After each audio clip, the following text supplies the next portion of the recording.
Hi everyone. So I just got a 2021 Toyota Corolla Hatchback SE 6-speed manual here. So um, this is a quick this is a owner's review, so let's get started. So actually, I'm not going to go through a lot of the exterior because you can easily check out the pictures and other reviews online. Of course, this is the SE edition, and since it's quite bright outside over here, so it's hard to see the color, and this is another reason why I'm not going to cover too much about the exterior. So this is actually a gray color. My choice would be either a silver or gray, so I picked the gray. I don't like black or white, especially I think the white they charge an extra almost $1,000, so no way I'm gonna pay $1,000 for a paint job. So this one is the SE, so it has the 16-inch wheels. As you know, if you follow my channel, I like smaller wheels, and this is one of the reasons why I did not get the XSE. So the XSE come with the 18-inch wheels, and yeah, if you watch my previous videos, I downsized the factory wheel. So my last Mazda 3, I changed from 18 to 15, which is kind of extreme. And for my previous Corolla, I switched from 17 to 15. So this one came with the original 16-inch wheels, which are great. They are 205, I believe 55 R16. I don't think you can see that. So a good size wheel for me. So I don't think I will downsize anymore. 16 is a good size already. It's small enough, and I don't want to get aftermarket wheels anymore. I'm not even sure if you can switch to 15 inch, because it's kind of tight over there. Yeah, it isn't worth to switch to 15 because you're only 1 inch smaller. But if you have a 18 or 17, then maybe it worth to switch to a 15. So again, this one I believe it came with the LED headlights as standard, and probably the tail light as well. I'm not quite sure. Also LED. And again, this is the base model. Basically, the SE for the Corolla hatchback is the base model. The it only has two trim, SE and XSE. I think there's an Apex trim level that is new for 2021, but I'm not quite sure the detail of that. That one is a couple thousand more expensive, so I'm not gonna talk about that. But yeah, this is the base model for the hatchback. I know the sedan they have the LE. That one, the LE is the base model, but the hatchback it doesn't have the LE, so that's why the SE it becomes the base model. For the sedan, SE is the middle trim. The sedan has four trims, I think LE, SE, XSE, and XLE, but the hatchback only has two trims. But anyway, for a base model, this is a pretty good car. I mean, not a lot of features, but still it has lots of basic features. So let's get inside and take a look. So first, let's try to hear the door sound. So it's pretty solid. I mean, for a $20,000 car, it's not bad. And again, the sticker price, the MSRP for this car is, I think, around 21,000 something. So not too expensive. Of course, not that cheap compared to a few years ago when this kind of car starts at around $18,000 or $17,000. I believe like my first car was a Nissan Sentra 4-door. It was like $13,000. So I mean, car price has increased quite a bit. Of course, this is the 6-speed manual with the intelligent manual transmission. So I've been talking about that in my previous video. I test drove a 2019 actually before I got the 2019 Mazda 3. So I like this feature a lot. It basically automatically ref match for you when you downshift. Of course, you have to press the button every time, I believe. So it's kind of annoying. I wish it just automatically turn on every time. And then you have the traction control. And as you can see, 6-speed. And the reverse, you have to pull this lever here.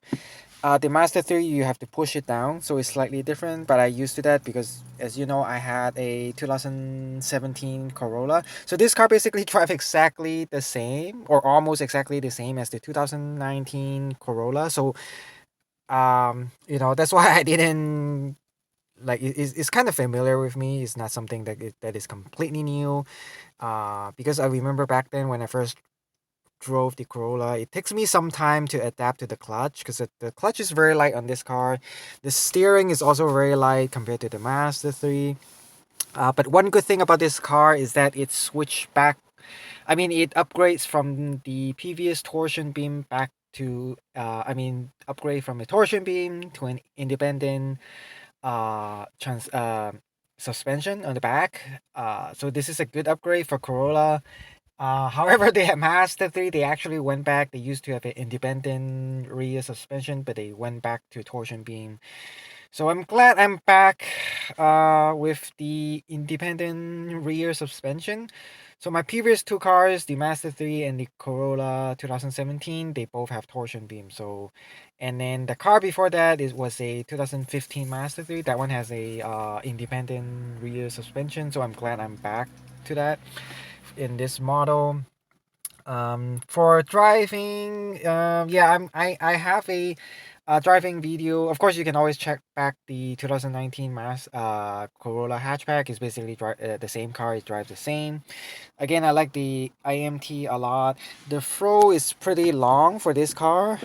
The throw, I mean, it's again just like the 2017 Corolla. It's exactly the same shifter, but I think the throw is a little bit shorter, just slightly shorter compared to the 2017. But compared to the Mazda 3, yeah, it's a little bit longer, but it's kind of accurate. So this one is slightly better than the 2017 shifter, and the gates are more accurate. But the throw is still pretty long. As you can see, the shifter here is a long shifter compared to the Mazda 3. The clutch is kind of light, and of course, it will still take me some time to adapt to the clutch, the travel, the catch-up point, because it's slightly different than the Mazda 3. I've driven that car for 2 years, so it would definitely take some time to get used to it again. So, and then everything here is standard basically. Again, this is the base model, so the XSE would be slightly better, but the material is soft touch over here is very soft actually. I'm surprised. And just to let you know, FYI, this is more soft than the Mazda 3 on this panel. So very good on Toyota, more soft than the Mazda 3. And in general, the interior is basically, I would say the second best in class, right behind the Mazda 3. Of course, this is just my opinion. You can have other opinion, but as a base model, this interior definitely a good interior.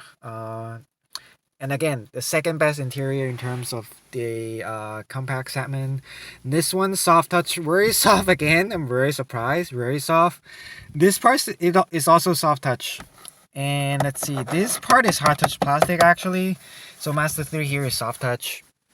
And then let's see here, stitching over here, soft touch of course. So I like this a lot. And this one also soft touch. So basically the entire dash is soft touch except this part over here, which doesn't matter much. And I'm kind of surprised because some other cars in this segment has some hard touch plastic. And this one, of course, big improvement over the 2017 Corolla. I like it a lot. This part here is soft touch, but this part here is hard touch plastic. This is the piano black material, which can get some fingerprints. This is the electronic parking brake, and this one is the heel hold function that I haven't tried yet. And here, two cup holders. I like this a lot because I hate the one on the Mazda 3. The Mazda 3, the cup holders were over here, so you cannot put tall bottles. And also the bottle holder the cup holders were pretty badly designed on the Mazda 3. It was, whenever you make a turn, the bottle would just flip over. You can spill your water all over if you don't have a cover or lid. I like this one much better. And again, I like the cup holder in this position rather than in the front. And then here is your what you call this, the center console, whatever you call this. So slightly smaller than the Master 3 in terms of size, but I'm not complaining too much because I'm not going to put a lot of stuff in here. This is nicely padded, soft touch, of course. Actually, I'm surprised because, again, the soft touch material here is actually more soft than the Master 3. The Master 3, you can, although it's soft, but as soon as you touch it, you can feel the hard touch plastic underneath it. And then, of course, this is the base model, so you get the cloth seat, black cloth. I know there's a white cloth option, but I can never find it, never seen it before. And this one does not have the sunroof, which I prefer not to have a sunroof. I never use a sunroof at all, never, because even though my previous few cars, the 2015 Mazda 3, 2017 Corolla, and the 2019 Mazda 3, they all have sunroof, but I never use it. I think it's a waste of money. I think it costs like $2,000 for the sunroof, but that's not even an option. You cannot take it away. It's included in the car, and it just costs wasting money, and it adds weight to the roof. So especially you're adding the weight at the top of the car, so it's even worse, because it affects the center of gravity, and the car is gonna be, it's not gonna handle as well if you put a lot of weight on the top of your car. And of course, sunroof will reduce your headroom. So I like it, finally a car that does not have the sunroof. And then as for the features, it has most of the basic features. It has the blind spot monitoring. Oh no, it doesn't have the blind spot monitoring, but that's fine for me. I don't really care that much. Of course, it has the rear backup camera. It does not have the rear cross traffic alert, which I think I'm gonna miss a little bit. It was on the Master 3.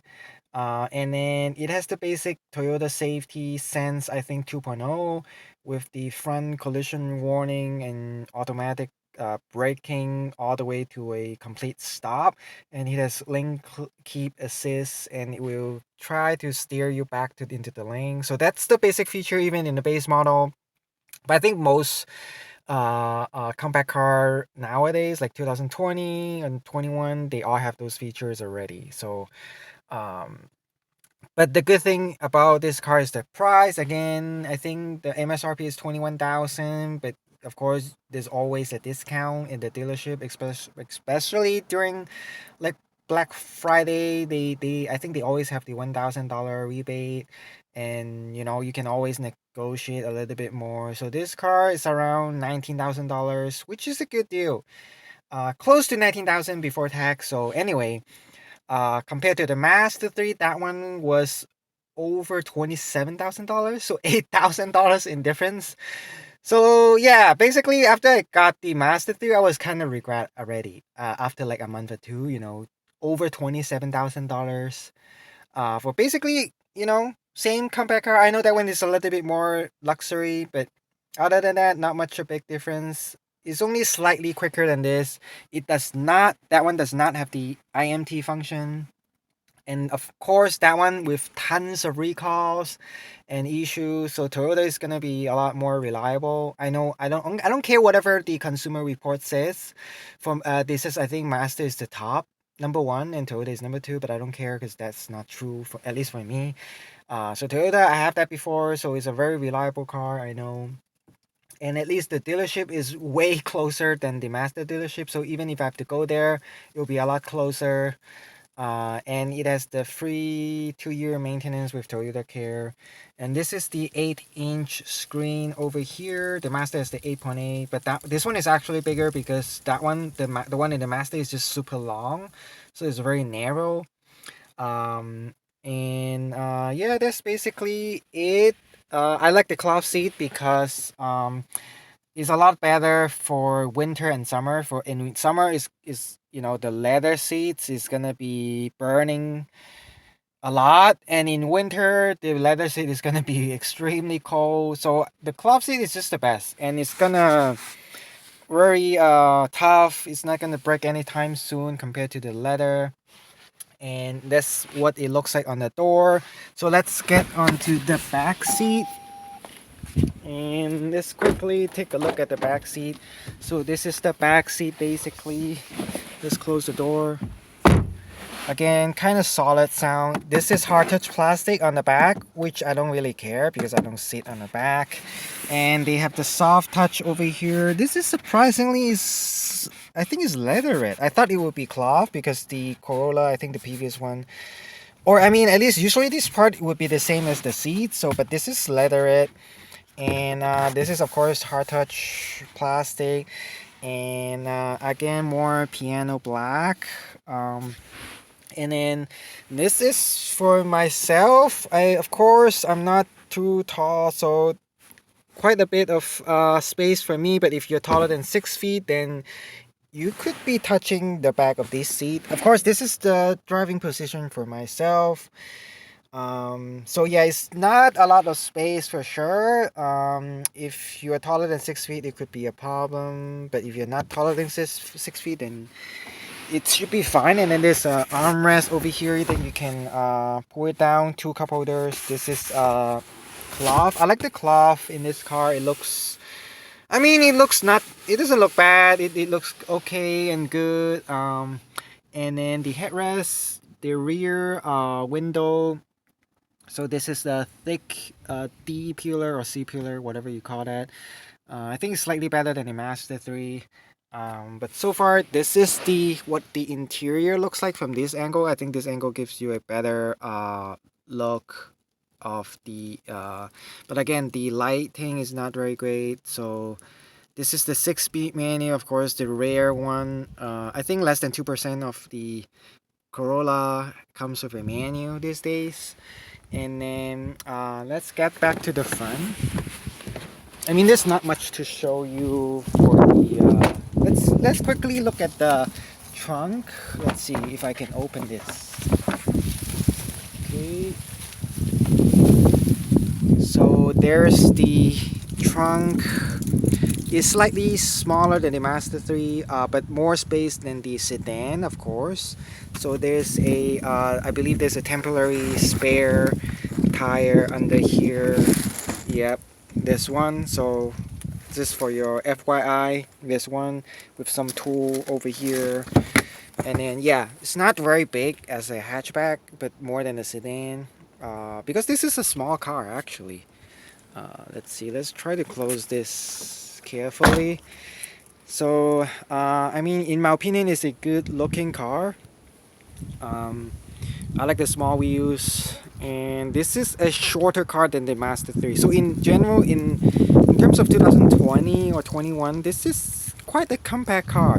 I think it's the shortest car in this segment. A few inches shorter than the Master 3 hatchback, but yeah, I like it a lot so far. No sunroof, of course. So this is my quick review of the I mean, not a lot of exterior review, but this is mostly a quick walkover. And of course, the seats over here is manual, but again, that's fine for me. I actually prefer manual now since my last car has so many electrical problems. So I prefer everything manual as much as possible. Because in the long term, you're gonna have less things to fix. You're not gonna have problem with the manual because it's not gonna have any electrical stuff. And then I have to say the windows are automatically up and down for all 4 windows. So this is actually a surprise for me. Usually I thought, Corolla usually just the driver's one. For the 2017 Corolla that I have, only the driver is automatically down. It's not even automatically up. But this one is automatically up and down for not just the driver, but all 4 windows. So that's a very nice touch. Again, this is soft touch leather material over here. So in general, I'm quite happy so far for this purchase. Finally get rid of that probably lemon Master 3. And of course, as you can see here, the 3 pedals. This is the manual transmission. And then one more thing is to show you the key. This is what the key looks like. I mean, I think you probably know that already. Just a generic Toyota key. I think about the same size as the Mazda, but that is fine for me because you cannot complain too much because this car is $8,000 cheaper than the Mazda 3. It's basically the same car. This is this is even more reliable than the Mazda 3 and cost 8,000 less. So you cannot complain too much. You know, it it takes you from point A to point B, no problem. And this is not a bad interior, even though if it's $8,000 cheaper.